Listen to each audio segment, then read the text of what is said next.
आपके कि शरीर में तंत्रिकाओं के अंदर आवेग संचरण की जो गति होती है वो होती है आपकी 4.5 मीटर प्रति सेकेंड। आवेग के जो आयन होते हैं वो आपके सोडियम, पोटेशियम, क्लोरीन, ये आयन्स होते हैं जो कि आपके एक्सॉन के अंदर, पाइप के अंदर घूमते हैं। जो पाइप होता है एक्सॉन वाला, उसमें ये आयन्स इस तरीके से घूमते हैं। आवेग या संवेदना जो हमें कहां से मिलती है? वातावरण से। वातावरण से जो हमें आवेग संवेदना मिलती है वो उद्दीपन के रूप में मिलती है आपकी।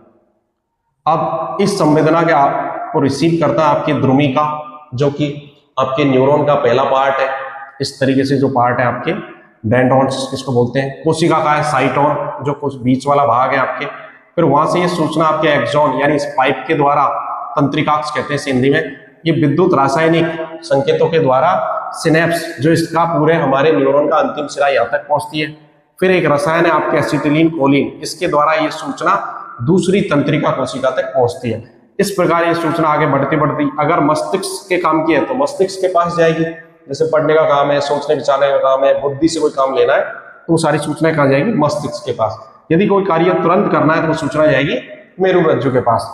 मेरुरज्जु प्रति उत्तर करेगा, यानी कि कोई ना कोई निर्णय लेगा, सूचना के आधार पर अनुक्रिया करेगा और फिर उत्तक को एक आदेश पारित होगा। जो अंग है हमारे ग्रंथियां या पेशियां, वो मूवमेंट करेंगे। जैसे ही किसी के पैर में कांटा चुभ गया है तो हम कांटे को निकालने के लिए रुक जाएंगे, चलना बंद कर देंगे। किसी का हाथ किसी गर्म तवे पे या गर्म वस्तु पे लग गया तो वो तुरंत हटा लेगा। ये सब क्रियाएं कहाँ हो गया? आपकी मेरुरज्जु के द्वारा। तो ये जो पूरा यहाँ से लेकर यहाँ तक जो एक सिस्टम चल रहा है आपको इस तरीके से, इसे हम देखते हैं किसके रूप में? प्रतिवर्ती चाप के रूप में।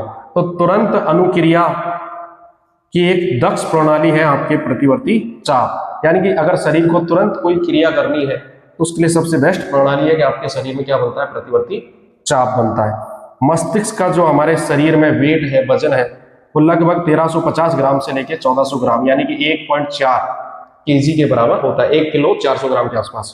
फिर हमारे मस्तिष्क जो सुरक्षित है, हमारा जो मस्तिष्क सुरक्षित है वो हमारे 8 हड्डियों के द्वारा, 8 कपाल हड्डियां होती है। पानी की मात्रा मस्तिष्क में सबसे ज्यादा होती है 95%, और ग्लूकोज भी बहुत ज्यादा चाहिए इसको, मस्तिष्क को सबसे ज्यादा ग्लूकोज चाहिए। तो ये सारी चीजें होती हैं हमारे मस्तिष्क की। अब आपकी तंत्रिका तंत्र मेरी तरफ से कंप्लीट है।